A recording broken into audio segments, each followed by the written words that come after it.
Hey YouTube, welcome to my vlog. In this vlog, I'm going to be covering a more political topic than I usually do.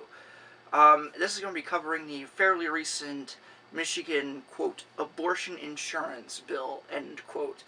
Now, a quick note.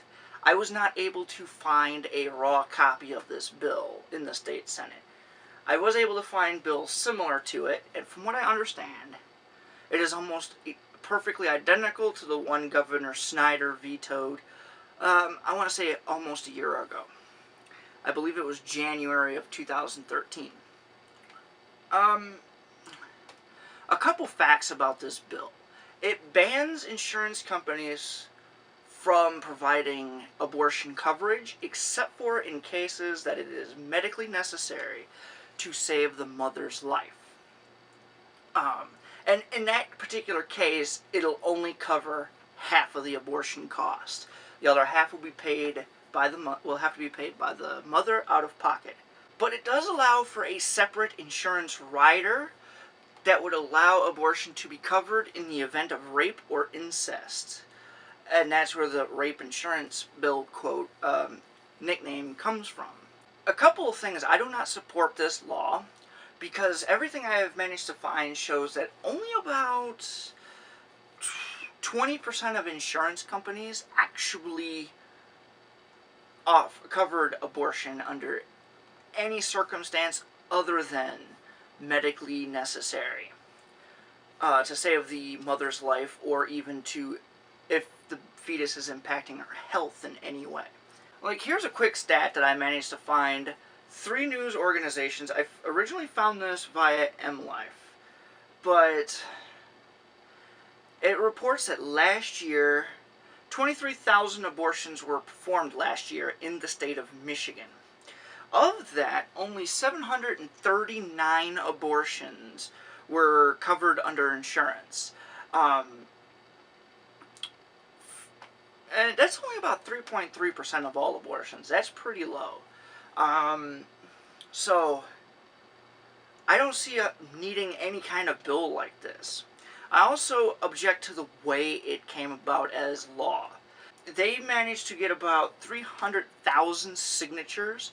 Michigan Right to Life managed to get about 300,000 signatures, bringing it up for vote before the state legislature again. And since they passed it, it instantly became law. Like, it doesn't go back to the governor. Last year, it did actually get voted on and went to the governor, and he signed it.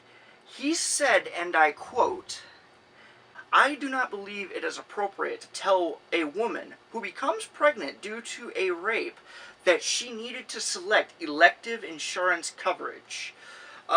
Senate Minority Leader Gretchen Whitmer has a very good video on her no vote. I'm going to post a link in the description to her particular video. I was going to splice some of it in here, but you should go watch the actual entire video.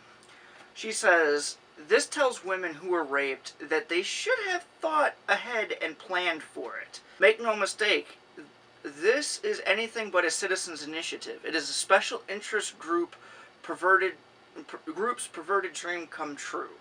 I kind of sort of agree, as 300,000 signatures is only, what, about 3% of the population of the state of Michigan. And from a lot of what I've seen, this petition was telling people that this would bring it for a vote during election day. That is to say, next November, it would be a ballot proposal that would allow us to choose whether or not this bill became law.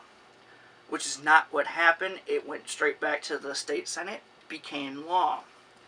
I did send emails to a lot of my state senators and state representatives and other lawmakers in Lansing, asking for them to provide any opinion on it, but they are not currently in session, so I did not get an email back, at least not of yet. And upon further reading, I found that it won't come back in session until January of 2014.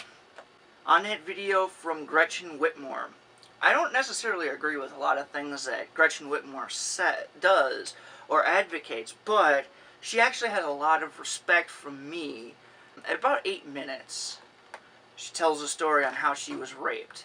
She also tells a story on how it would prevent another legislator from being able to have what was a medically necessary abortion for a planned pregnancy. But then she went in to tell her rape story so that maybe it would help her, the other representative, tell his or her story. But anyway, until my next video, have a nice day.